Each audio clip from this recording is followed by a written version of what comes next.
जय हिंद दोस्तों, universe AI में आप सभी का स्वागत है।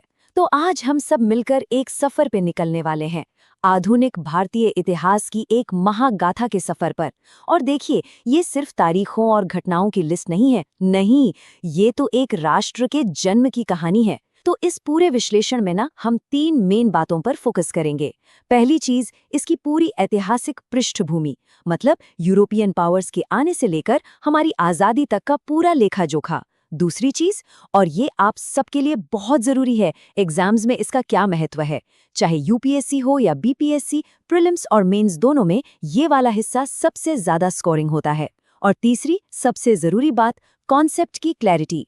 हम सिर्फ तारीखें नहीं रटेंगे, बल्कि समझेंगे कि उपनिवेशवाद क्या था, उसके खिलाफ हमारा संघर्ष कैसा था और आखिर में हमारा राष्ट्र बना कैसे। तो आज के इस सफर का रोड मैप क्या होने वाला है, चलिए देखते हैं। हम इसे 5 हिस्सों में समझेंगे। सबसे पहले आधुनिक भारत का एक इंट्रोडक्शन लेंगे, मतलब एक बर्ड्स आई व्यू। फिर हम ये जानेंगे कि इतिहास का ब्लूप्रिंट क्या है और इसके सोर्स क्या है, मतलब इतिहासकारों को ये सब पता कैसे चला। इसके बाद हम उन बड़े बड़े फेजेस और संघर्षों पर नजर डालेंगे जहां ताकतों का टकराव हुआ। फिर हम देखेंगे कि हमारा नेशनल मूवमेंट्स, हमारी आज़ादी की लड़ाई कैसे धीरे धीरे आगे बढ़ी।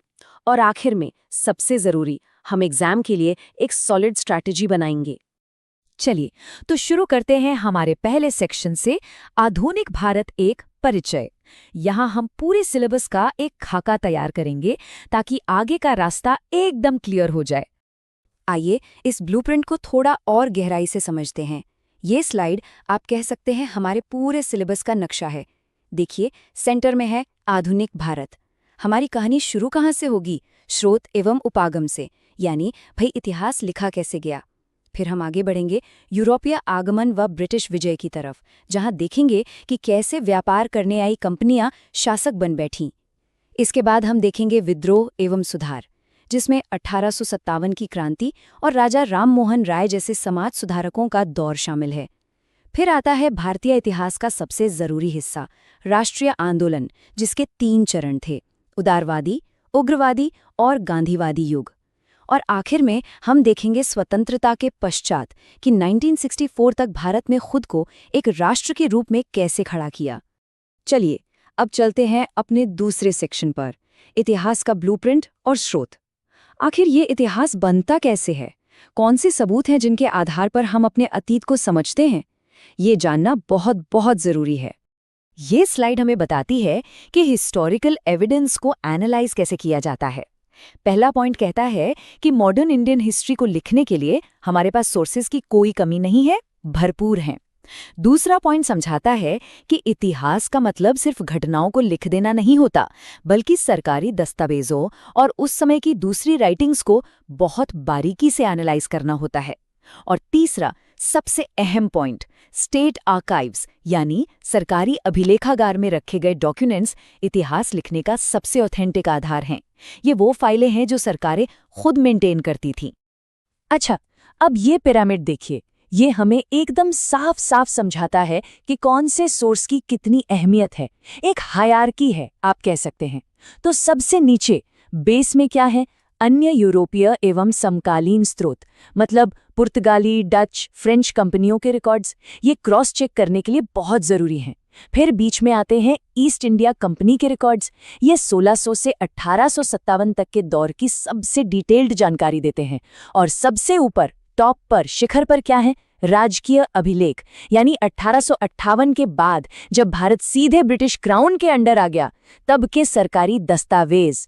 और जाहिर है, यही सबसे ज्यादा भरोसेमंद माने जाते हैं, क्योंकि ये उस वक्त की टॉप अथॉरिटी के खुद के रिकॉर्ड्स हैं। चलिए, आप समझते हैं कि ईस्ट इंडिया कंपनी की ये कागजी संस्कृति या पेपर कल्चर आखिर था क्या।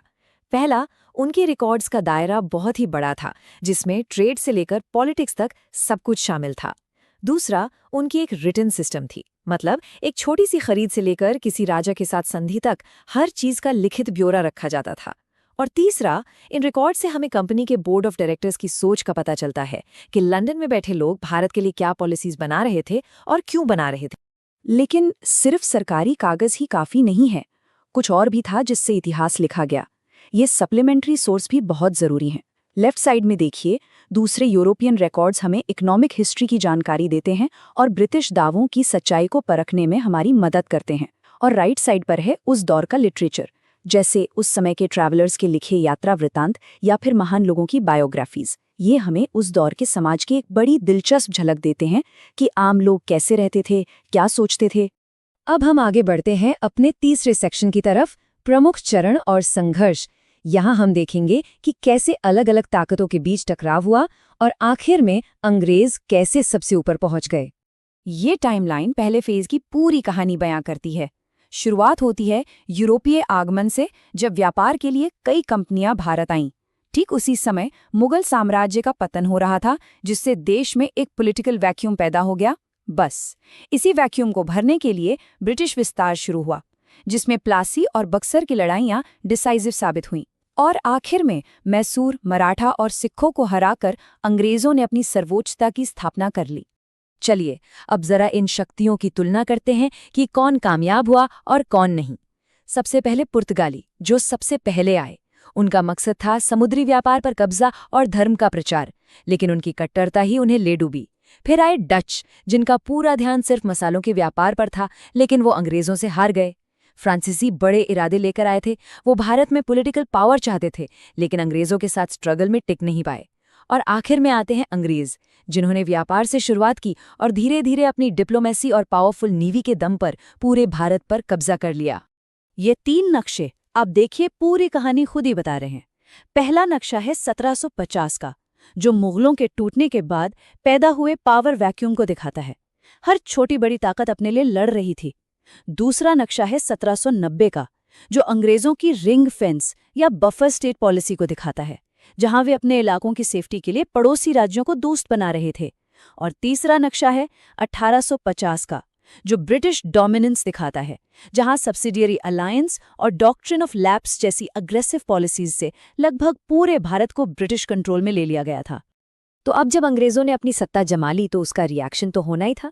अंग्रेजों के पॉलिसीज के खिलाफ लोग 2 तरह से खड़े हुए। एक तरफ थे प्रारंभिक विद्रोह। ये छोटे छोटे विद्रोह थे जो किसानों, आदिवासियों और जमींदारों ने किए, और इन सबका क्लाइमैक्स हमें 1857 के महासंग्राम में देखने को मिला। दूसरी तरफ थे सामाजिक धार्मिक सुधार, सती प्रथा का अंत, जातिवाद के खिलाफ संघर्ष। इन आंदोलनों ने भारत में एक नई चेतना जगाई और मॉडर्न नेशनलिज्म की वैचारिक नींव रखी। और अब हम पहुंच गए हैं सबसे रोमांचक हिस्से में, राष्ट्रीय आंदोलन का विकास। ये भारत की आज़ादी की संगठित लड़ाई की कहानी है, एक ऐसी लड़ाई जो दुनिया के इतिहास में एक मिसाल बन गई। ये ग्राफ हमें दिखाता है कि कैसे आज़ादी की लड़ाई में आम लोगों की भागीदारी वक्त के साथ बढ़ती चली गई। 1885 से 1905 के उदारवादी चरण में, जब कांग्रेस नई नई बनी थी, तो पार्टिसिपेशन सिर्फ पढ़े लिखे तबके तक ही था। 1905 से 1919 के उग्रवादी और क्रांतिकारी चरण में स्वदेशी आंदोलन के साथ ये मिडिल क्लास और स्टूडेंट्स तक पहुंचा। और फिर 1919 से 1947 के गांधीवादी युग में महात्मा गांधी के नेतृत्व में ये एक जन आंदोलन बन गया, जिसमें किसान, मजदूर, महिलाएं, हर कोई शामिल था। और इसी जनशक्ति ने हमें आखिर में आज़ादी दिलाई। आइए इन तीनों वैचारिक फेजेस को कंपेयर करते हैं। पहले उदारवादी नेता जैसे दादा भाई नौरोजी, ये पिटीशंस और प्रार्थना पत्रों के जरिए कॉन्स्टिट्यूशनल रिफॉर्म्स चाहते थे।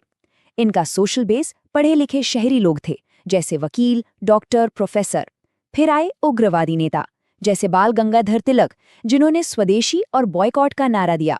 इनका सोशल बेस स्टूडेंट्स और लोअर मिडिल क्लास तक फैल गया।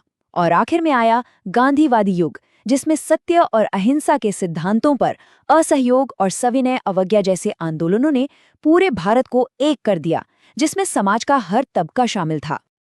अब आता है सबसे जरूरी सवाल, इस सारे ज्ञान को एग्जाम में मार्क्स में कैसे बदला जाए। अब हम चलते हैं अपने आखिरी सेक्शन पर, परीक्षा की रणनीति। ये है हमारा एग्जाम वॉर रूम। देखिए, ट्रेंड एनालिसिस हमें बताता है कि सबसे ज्यादा सवाल 1857 के विद्रोह, गांधीवादी आंदोलन और ब्रिटिश इकोनॉमिक पॉलिसीज से आते हैं। कॉन्सेप्ट बेस्ड सवालों के लिए आपको ये समझना होगा कि अलग अलग हिस्टोरियंस एक ही घटना को कैसे देखते हैं। और अब एक बहुत जरूरी मेन स्टेप, जब भी आप मॉडर्न हिस्ट्री पर कोई आंसर लिखें तो राजकीय अभिलेखों यानी जो सरकार कहती थी और समकालीन साहित्यों जो आम लोग लिखते थे के बीच के फर्क का जिक्र जरूर करें। ये आपके आंसर को एक अलग ही गहराई देगा। चलिए अब एक क्विक रिवीजन करते हैं इस मेमोरी मैट्रिक्स के साथ। पूरे सिलेबस का आग क्या है? आगमन, विस्तार, विद्रोह, राष्ट्रवाद, स्वतंत्रता। पहले चैप्टर की क्या है? राजकीय अभिलेख इतिहास की रीढ़ की हड्डी हैं। EIC रिकॉर्ड्स क्या हैं? ये 1600 से 1857 तक की पेपर कल्चर का सबसे बड़ा सबूत है।